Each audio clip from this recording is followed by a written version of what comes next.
Welcome to GM. So in this episode, it was our second ever podcast, and in this one, I just wanted to hang out with some old friends, Ven and Sky and 0x Joshua from Public Nouns. We talk about Public Nouns. We talk about Giveth. We talk about IRL art and the cool public goods process and how we can gamify public goods. It's a really fun one. Hope you enjoy. Honestly, it was just an excuse to hang out with some of my favorite people in the space. So even if you don't enjoy, I had a great time. This is a fun one. This is only our second podcast. Today we're going to wax philosophically about NFTs and public goods. And I have an incredible crew here, the makers of Public Nouns, standing right in front of me. So yeah, Sky, why don't you introduce yourself? We'll go around and we can just go around the circle with introductions. Sure. I'm Sky. I hang out a lot in the DAO space. You can find me in like Metacartel, DXDAO, DAO House, and a lot more ecosystems. I'm also a fan of public goods, and that's become a big focus in the last year or so. And so Public Nouns, which we'll get into, is kind of a combination of putting together DAOs and funding public goods. Nice. 0x Joshua, what's your story? Sure. I guess the short version, I'm a founding steward of Opolis. It's like my day job and my night job. So my day job is Opolis, where we help people who work in the space, and also in Web 2, Web 1 too, I guess.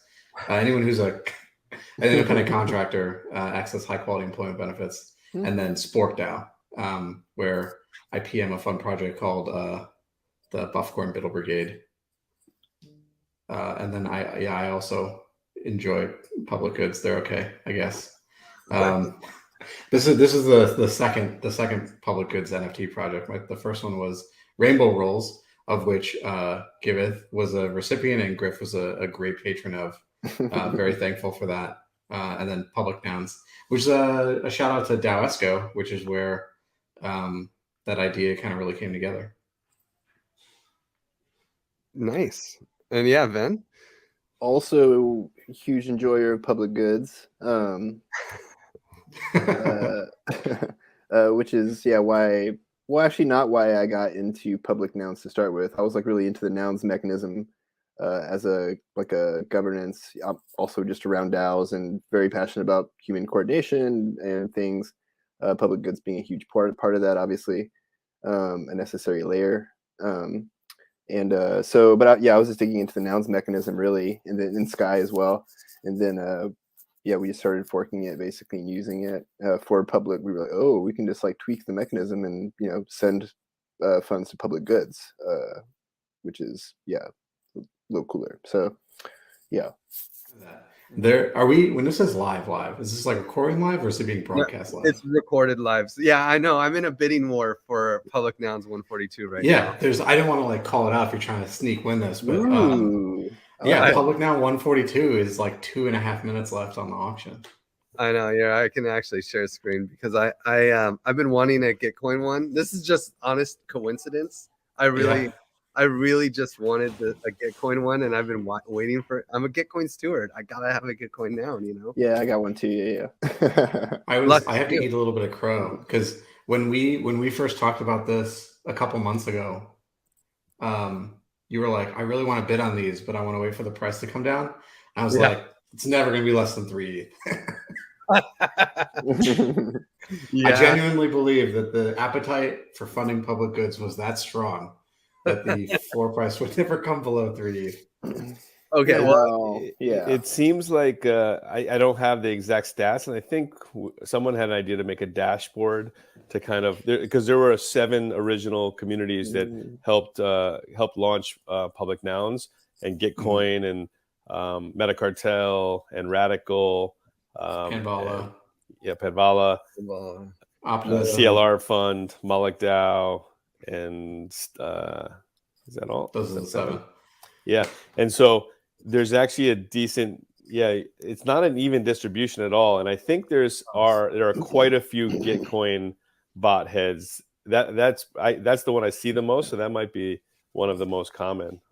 Which is but- cool because a lot of us do want them. Yeah. Yeah. The chilies are coming. Well, okay. Since And we're the chilies too. Yeah. we should probably talk about the public nouns, like what do you call it? The mechanism behind it. Like how does it work? Like what's the story? Who wants to introduce it? Yeah, I can start with that. So as Ven said, we were really into Nouns DAO, which is the originator of this mechanism. And how Nouns DAO works is they were just selling one noun a day forever it was what they say. And you can see that and all the money from a purchase of a noun goes into the treasury, and the Nouns treasury, the Nouns DAO treasury, that treasury is mainly being used to fund the proliferation and the meme of nouns and the brand of nouns in the world. And it's a CC0 governed system as well, which means anyone can use the symbols and the nouns for whatever commercial reasons they want. And we really like that, and we like that idea, and that DAO and community building mechanism was picking up, and a lot of people were interested in it. And a lot of us come from more either Moloch DAO or other DAO ecosystems. So this is a new mechanism to grow a community. However, our thing that we talked about was like, that's really cool, but like using the money just to spread the meme of nouns is like less interesting to people like us. So like we're like, oh, well, we have things like, we're in a bunch of DAOs that give out grants to different projects. We give out grants to public goods, some of the projects we work with. And so we were like, can we take this mechanism and combine that with using the treasury and using those funds governed by the nouns holders and use that all for public goods? And so the question is, well, what do we mean by public goods? And it's not like, initially we can't just fund all of public goods. Like public goods funding needs trillions of dollars. But what we can do, and the way we were thinking about it, is what we could do is fund really cool experiments in the public goods and public goods funding space. And so we had to figure out a way to attract certain communities, certain people from certain communities into this community, have people interested in buying these public nouns, and then having that knowledge in that community to govern this treasury, to start experimenting with experiments in the public noun space. And one great example I like to use is like the meta example is the public nouns experiment itself is an amazing experiment in the public good space. And so we actually want to fund more experiments just like public nouns. So if anyone has new cool ideas in the public good space, come and present those to the Public Nouns DAO, and hopefully we can give you some funding for those ideas. Nice. Yeah, that's super cool. Well, I got a little celebration because I got my Gitcoin public noun. Welcome to the Gitcoin bot head. As you saw on the screen a moment ago, I had the first one. It was a Gitcoin bot. So welcome to the fam. Oh yeah. Nice. Oh, it feels good. Oh, it feels so good. I like that mint shirt. It's classy. Sweet. Yeah, it's nice. This is a nice one too. There's some it's amazing what you can do with this few number of pixels, Yeah. Oh, so if you just go back to that 141, the other mechanism, just for some more background on nouns, is actually, so every 10th noun goes to something. And so there's 3 places that public nouns are going currently. The first place is the Panounders, which is the founding an organization, like a founding set of people that helped, and the organizations that help launch public nouns. And then the next 10th one is actually going to the Public Nouns DAO itself, which then can be used to give out or as a reward for people. And then the third 10th public noun will go actually back to Nouns DAO itself, the main big Nouns DAO that helped derive this entire ecosystem and built a lot of the tools, which are public goods themselves, that a lot of people are using in the space. And it continues that every 10th noun for at least a few years, I think. For sure. And so this example with Public Noun 110 is going to the Public Nouns DAO, I guess. Yeah, I think it's super cool. What I love about nouns and the public nouns DAO is that it's basically, it feels like a Moloch DAO, but instead of having non-transferable shares, you basically have a transferable NFT as Right. owner. Which does introduce the famed attack vector of Nouns DAO itself. But yeah, this is interesting because it's been that I guess to your point about Moloch DAOs, like any Moloch DAOs that have like functioned have had pretty strong social layers or whatever, right? And Public Nouns, is doing pretty good too because everybody coming in is like a public goods enjoyer. So it does have that to help, whatever. It's a good filter. Right. It's and the ETH is just supposed to go to. There's a manifesto that's supposed to direct the ETH to public goods. So it's going to be pretty difficult to try to get something through there that's not. So that doesn't. Not that it's not public goods, but just not something that the rest of the public nounders want to found or want to fund. So you got to coordinate. Right, like that's the trick. Like we got to fund things that like are effective and like, which is whatever. There's a wild diversity of things that are that generate lots of good value for public goods. Like even that art exhibit that Public Nouns just funded is like super cool. I think, that's more focused on awareness, but like Public Nouns has doesn't have like an infinite treasury. It can only do so much. So awareness is actually like a really good, low cost, high value to public goods itself. So it's like 4 months or something, right? That exhibit. It's like, yeah, that's cool. Yeah, the cool thing I like about it is it is going. Yeah, this art exhibit is going to be in the state capitol building in Denver for I think a 4-month period. It's all art by local artists made around the public good theme, and ETH Denver is happening at the end of February into early March while this exhibit is going on in Denver, and it could really become this shelling point for growing the awareness of public goods, I think. Yeah, well, the coolest thing that the nouns mechanism has that the Moloch area doesn't have is that there's actually a speculative opportunity. There is a chance that you could sell your shares for more than you put in, which that never existed in Moloch DAO. Right. In V3 now that is doable. You can make you can keep your voting shares non-transferable, but with the loot, the non-voting shares, you can make those transferable or whatever. You can make either one of them, but I wouldn't recommend making the voting transferable. But yeah, so that'll be interesting to see. Yeah. And one thing that I've always wanted to do is kind of attach a bonding curve to Moloch or Metacartel and just see what happens. Right. Yeah. You can do that too now. Yeah. You can do that too. Yeah, with shamans. Yeah. Oh yeah. Tell me more. Shaman is like the super big power up of Moloch V3, where V2 was kind of its ability to add those minions so that they could run arbitrary calls, therefore interact with anything in Ethereum really. But now you don't need minions. The DAO itself can just run multi-call contract calls.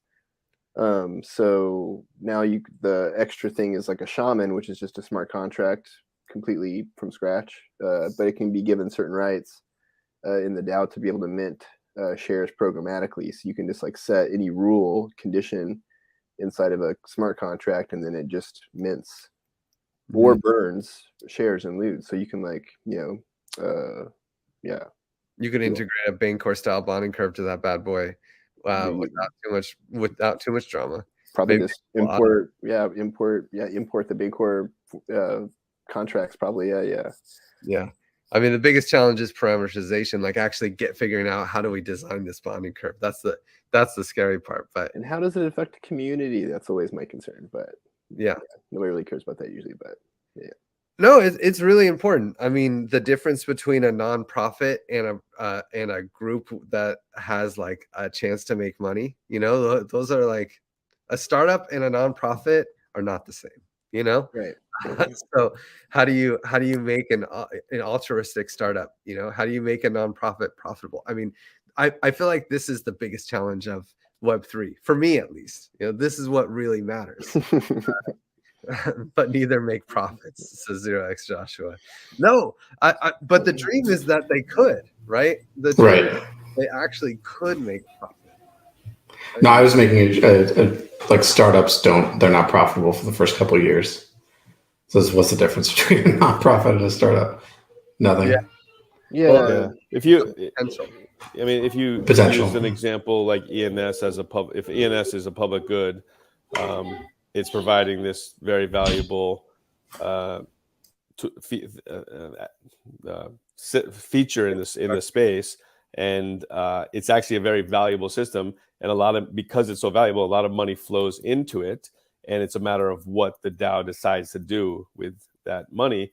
But in the short term, you would think that they would use that money to grow the public good, right? But it shows that it's a very valuable, as a public good, it can still be a very valuable system, and people can profit from participating in that system. 0x Joshua, who are you inviting on stage? Yeah, now you can talk. Hello. This is Theo. GM. GM. GM Theo. GM Theo. Welcome to the podcast. Griff says, "Welcome to the podcast." Yeah. Oh yeah. Of course, he can't hear in the ears, right? So. Well, yeah. One thing about that some of us were talking about earlier was the thing where one of the major gaps I think that needs to be filled in public goods funding, especially, is like saving things from like losing their public good properties. Like a lot of things, especially in Ethereum, start out as public goods, and then get offered VC money or something to make it excludable in rival risks so they can extract value from it. And then and it doesn't usually have to be a conflict, I don't think, actually. Like I think those two things, they obviously can survive and probably should survive together.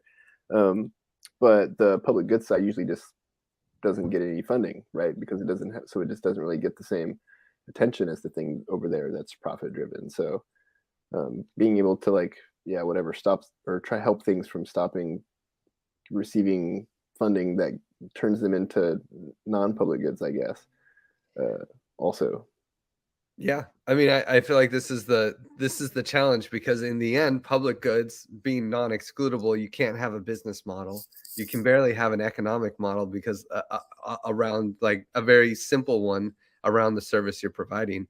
In the end, the cool thing is that with the ability to just create an economy, create some digital right now, if you can create an NFT or even an ERC20 that now has a limited supply and is a scarce resource, there can be that it is now excludable. How do you attach this excludable piece to the actual non-excludable service so that there's demand for the digital scarcity, which is just an abstraction that represents this valuable service and this opportunity to provide value. Yeah, and there's an interesting interplay there with the free rider problem, right? Where like public goods do have a free rider problem also, where they, like ENS is a good example. Ethereum is another good example, right? Like they both have to have fees, otherwise they would be gamed, So like none of us really complain about it for those reasons, well, we have to, because that's what keeps it secure. And that's what actually makes it the thing that it is. It's not even it being a public good or anything. It's just, it is. That does make those things way better. But yeah, there's an interplay there, I think, with that, right? Like where maybe we can play with that more. I don't know. Well, yeah. And, Ethereum is, even if there's fees on sending funds somewhere, it's still a public good. Anyone in the world can create an Ethereum address. Right. They can log in with Ethereum. They can receive funds. But yes, if you're sending, you have to have ETH, but no, not to receive. Oh, right. Yeah. No, yeah, totally. That's not true. To receive, only to send. And so sending funds, not a public good. Receiving funds, like you can't use them unless, of course, you send them somewhere. But the fees are pretty cheap, they're relatively chill, and they're well, especially when you factor in L2s and roll-ups. Very cheap. Yeah. Very cheap. And just access to internet, to the rails of international finance. That is something that has always been excluded. People have always been excluded from that, and now it doesn't matter who you are. You have access to international finance. You have a value transfer system from anywhere in the world, borderless, frictionless, unstoppable. I mean, that is one hell of a public good. And then on top of it, you can build all these cool features and DeFi and public nouns and bullet DAOs and donation platforms. Yeah, totally. Give backs, anybody? Yeah, give backs, give power. Give me some of that give power. Yeah, ooh, yeah. I like that. Yeah, give power is like the VE curve of donations, right? It's kind of like you get to control the give backs streams by like staking and locking give tokens behind projects. Ooh, yeah, that's very fun. Yeah. So if you like the public nouns, the operations is on Giveth, and you can stake and lock give tokens. You can support public nouns, the operations of public nouns, without having to donate. Exactly. That we set that project up as an idea, like a goal. Like public nouns could use some of its funds via proposal to fund some of the extra operations or any extra marketing or things that the community might want to do. But as we set up a project on Giveth, if anyone wants to just kind of give directly to the operations, that way that money will be used for the operational part, kind of like the charity water model, and then all of the money that goes into Public Nouns DAO ideally will be used for funding experiments and things in the public good space. Yeah, it's super cool because I know that when we all started, that was a lot of the early discussions was like, what are we going to fund? And we were all like, we want it all go to public goods funding somehow. So that's really cool. And I think it just makes the whole system a lot easier for everybody to like want to be a part of it, because they don't. It's just like so hard as a organization, especially when you're just like buying an NFT and you're a part of an organization all of a sudden, right? So now you're like having to like deal with operational budgets and shit. It's just like, no, I'm just here for the public goods. So like, I just want to like, whatever. So like, I think that's nice too. Yeah, and DAOs are not going to be able to get a tax deduction. Like this is the cool thing. I mean, maybe of course they can like go the nonprofit route and create a legal entity, right, and all that stuff. But like that, then they lose their autonomy, I would argue, right? So what's cool is like we did this with Rainbow Rolls as well. 0x Joshua's first NFT for public goods project, wiping away medical debt. Public Nouns and Rainbow Rolls and any DAO that wants to could actually fund their operations via givebacks. They're donating to verified projects on Giveth. They can make Public Nouns can make sure all the ETH that they get goes there. But I can fund the operations by giving away the money. Yeah, well, with the Web3 tax deduction, right? Donation mining, where donation mining, I like it. Yeah, your donations, you're being rewarded give tokens. We give away up to 1 million give tokens every 2 weeks to donors on the platform, and your donation. Are those newly minted, or is it like cycled? They're not. You could say. I mean, circulating supply is so interesting, right? Like we allocated 13% of the total give token supply to get the givebacks program for the first 5 years. So, cool. So that $1 million every 2 weeks is just sitting there waiting to be sent out to the donors. Very nice. So when we take this give that we've gotten and we give it to all the Rainbow Rolls holders, which was the plan from the beginning, they'll be able to donate it, and then they'll be able to earn some of that $1 million that you give away each week. Yeah, they can donate the give, they can sell the give, they can stake and lock the give to support their favorite nonprofits and start playing the give power game, where you kind of get to decide. So, up until just a few weeks ago, every project that was verified got the same amount of givebacks. But just last week, we actually launched the give power program, where you can lock your Give tokens behind your favorite nonprofits, and we end up with a rank of projects. And so the highest ranked project, when people donate to it, actually get 80% give backs, up to 80% of their donation back in Give tokens. So you donate $100, you could get up to $80 back in Give tokens at the end of the round. Unlike Josh, I am such a active Giveth user that I noticed that the Give Power was live and actually did my, assign my Give Power and then shared it into the Public Nouns community before I realized that Giveth even announced it. And then like the next day or 2 days later, they sent an email saying that it was live, but it actually went live on the system. So you accidentally joined the private alpha just by paying attention. Yeah. Exactly. We launched it to test it live in production. You should be visiting. Yeah, everyone should be visiting Giveth at least once a week to give away some Give and claim your streams, and then assign your Give Power. Donate a little Give here and there. It's kind of fun. But yeah, so you can boost projects, and Sky was just like, we were testing to make sure it was going to work. We found lots of bugs. So lots of small bugs. It worked well. Yeah. I think we're getting a warning that we're getting close on time. I did want to mention one more thing about Public Nouns is the 7 organizations that helped boost it from the start and initiate it were largely kind of organizations that fund public goods. We want the DAO itself wants to bring on new organizations to be a part of the community. And so there will be a next round of organizations that get brought in, and each of those organizations will obviously have their own awesome little noun heads, which with art, Ven and artists from their communities and stuff can help derive that stuff. But I think the theme so far has been that a lot of these organizations will be more like builder organizations. So we have a list of potential ones, but if you are interested and your organization is interested in being a part of the Public Nouns DAO ecosystem, you can always reach out and join our Discord and reach out to one of us. Do you guys know when you're going to update add in the new mix? And when you add in the new mix, are the old nouns not going to be available anymore? It will only be it will be additional. Yeah. So okay.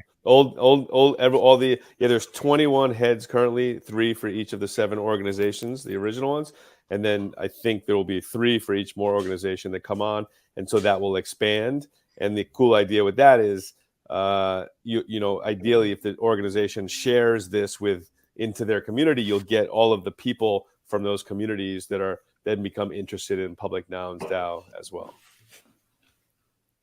Let's end this thing, but I want to end with what's your favorite public noun head? Mine is one I'm still chasing. It's the clear head. I really like just the empty face. Oh, the totally empty one? Cool. Yeah, I love that. That's my favorite. What about you, Ven? With just the beanie. It's nice.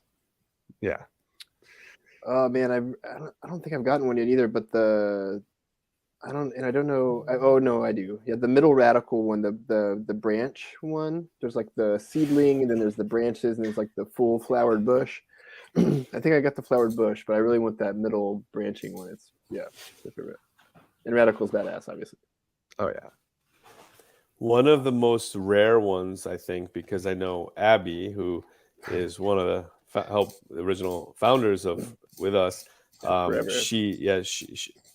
She really wanted this, and I think there's only been a few, maybe 2 or 3 seedlings, which is the smallest radical, 2 little leaf looking one. I have a different radical one, and I have a Stampy as well. The Stampy, the Panvala Stampies are cool. But a lot of it comes down to the shirt and the colors and that's definitely true. And the glasses in addition to the head. So my favorite because I go back and forth between like that dark blue purple Moloch and like the green orange chili, but it really depends on what's on the body. I could hang out with you guys forever. So thanks a lot. I'm not surprised. Yeah, that's fun. Thanks for having us. Yeah, thanks a lot, guys, and go get Thanks for having us. go get your Public Nouns GM crew. It's the future of public goods funding. Totally. See you guys. Thanks, Griff. See you. See y'all.